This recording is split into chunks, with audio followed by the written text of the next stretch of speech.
speaker is Zdravko Stefanovic. He grew up in Southern Europe and he completed his education in Croatia, France, and the United States with the area of specialization in biblical languages and interpretation. And he has taught in the Philippines for 12 years and 12 years at Walla Walla, and most recently he has been at Advent Health University in Orlando, Florida. He's written a number of articles and books. His dissertation on the language of Daniel was published by Sheffield Academic Press, and his commentary on the book of Daniel, which I use in my class, was published in 2007 by Pacific Press. We're very happy to hear him speak on the topic of what happened to the thrones in Daniel 7:9.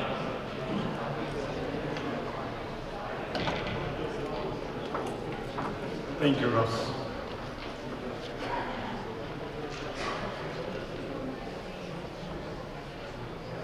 I brought some copies of the paper so that those of you who would like to do it the old school can do it. And I realized that as soon as I make that announcement, I need to say something else. When I go back home, I do plan to plant a couple of trees. So. Scholars consider chapter 7 to occupy a pivotal place in Daniel's book and to be one of the summit chapters of the Bible.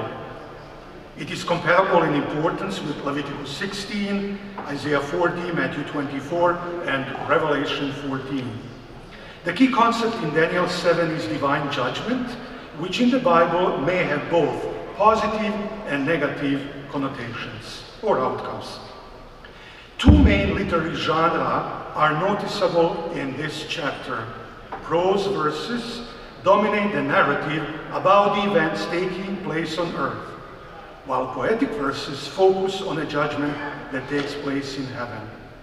After the introduction to the vision in verse 1, the author briefly refers to the scene of a restless sea and the four winds of heaven. He then rushes on to introduce the reader to the four beasts and their activities. Later in the chapter, two short verses, 17 and 18, begin the speech of the interpreting angel and present the explanation of the whole vision in a nutshell. And here I quote, "The four great beasts are four kings that will rise from the earth. But the holy people of the Most High will receive the kingdom and will possess it forever. Yes, forever and ever." In other words, the condensed message of the vision in Daniel 7 is that even though oppressive powers dominate earth, God is still in control despite appearances. He will take dominion away from the oppressor and give it to his saints, who will reign with him forever. The divine undertaking that makes this reversal possible is portrayed in the scene of a long-awaited intervention that originated in God's heavenly court. Verse 9a marks a rather abrupt transition because Daniel's attention suddenly shifts from the earthly powers to an important event in heaven. Dressed in the style of Aramaic poetry, this verse presents a graphic portrayal of the judgment scene with thrones set in place and the Ancient of Days taking his seat, as a traditional interpretation suggests. The use of the word thrones, Aramaic korsoan, here in its plural form and without the definite article has puzzled interpreters for centuries. The prevailing assumption is that at least one of these thrones must belong to God, called here the Ancient of Days, because the expression his throne is mentioned and described a bit later in this same verse, verse 9. The second occurrence of the word in verse 7 refers to God's throne, which symbolizes his absolute dominion. In this vision, the Ancient of Days invests the human-like being, the so-called Son of Man, with universal and eternal kingship. A variety of proposals have been advanced regarding this plural form in order to determine the identity of the beings or persons who occupy the other thrones. And I'm going to just list these without going to details. One would be the plural of emphasis, which would make this throne unique or super throne. Number two, the plural of majesty, indicating more than one person. Three, the thrones are for the watchers, mentioned later. I wanted to say earlier in chapter 4 of Daniel. 4, some scholars refer to an ancient tradition that places the book of Daniel in the context of the ancient Near East. So we are talking about the heavenly council. And outside of the Bible, it is the supreme God El who presides over the council, whereas in the Bible we have Yahweh doing that. 5, certain Jewish traditions interpreted the plural as two thrones, one for justice and the one for charity, the two biblical concepts. 6, another Jewish tradition suggests that one throne is for God, the other one for King David. Number 7, some New Testament passages portray Jesus Christ after his ascension as seated at the right hand of the Majesty in heaven. And number 8, there are New Testament passages that talk about the saints having privilege to sit in judgment. While the noun thrones, korsavan, has attracted much scholarly attention, the accompanying positive verb, set in place, Aramaic remiv or remu, has not. Yet a word study of this verb can present the student of the Bible with something rather surprising. Notice this. 2 ancient Jewish interpreters, Abraham ibn Ezra and also Pseudo Saadia, explain this verb as meaning throne instead of the traditional rendering set in place. They further explain that the text claims that the Creator himself will throw down the kings of the people of the world from their thrones. This unseating of the thrones will happen when Michael, the great prince, rises up.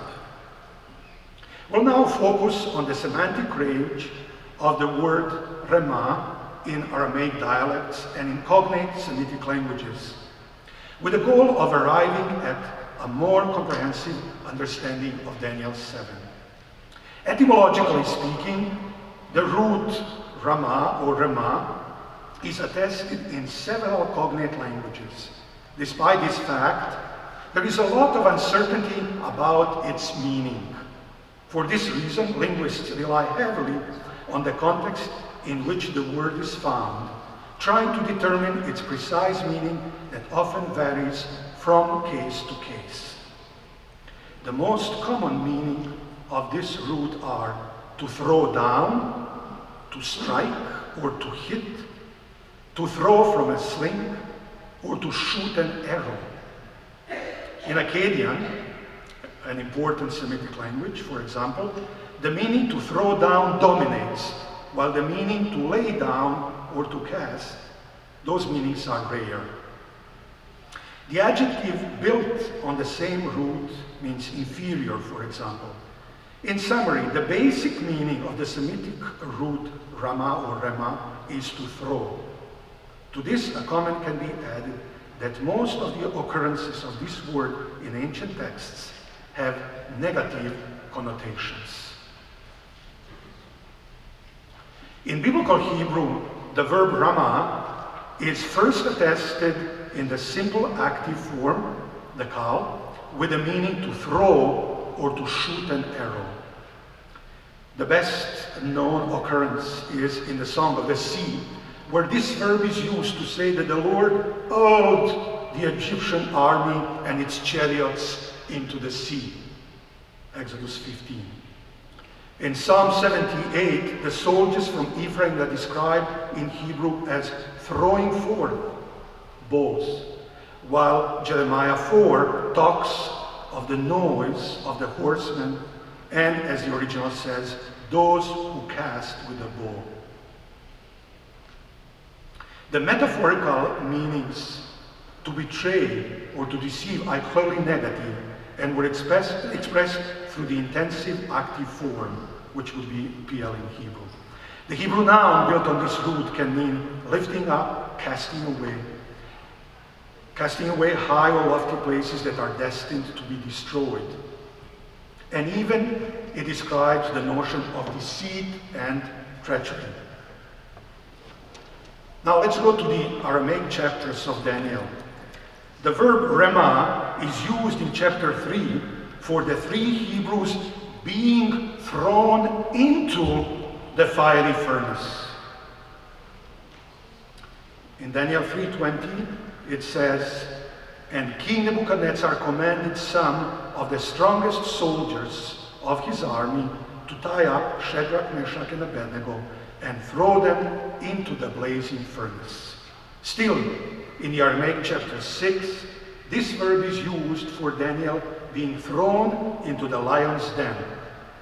Daniel 6:16 says, "So the king, or King Darius, gave the order, and they brought Daniel and threw him into the lion's den." In Daniel 7:9, this verb is found in the simple form of participle, or the pe'il stem in Aramaic.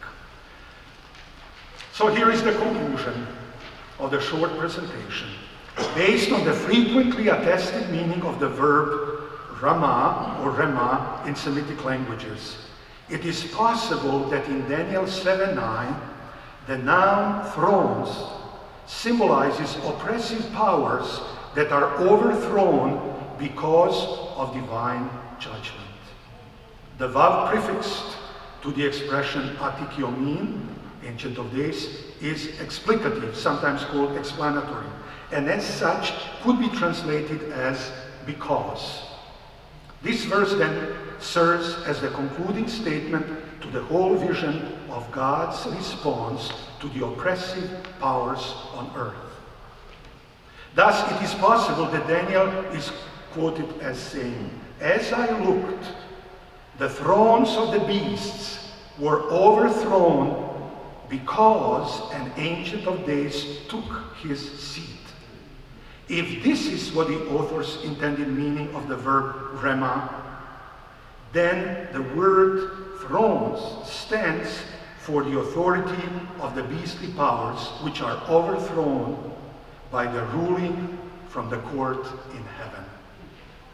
Postscript.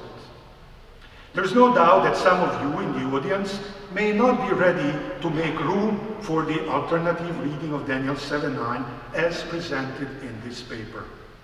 If this is the case, you may still choose to stay on the side of the traditional interpretation. Allow me, however, to quote here a saying from the Babylonian Talmud, interpreting Jeremiah 23:29. "As a hammer divides fire into many sparks, so one verse of Scripture has many meanings and many explanations." Thank you.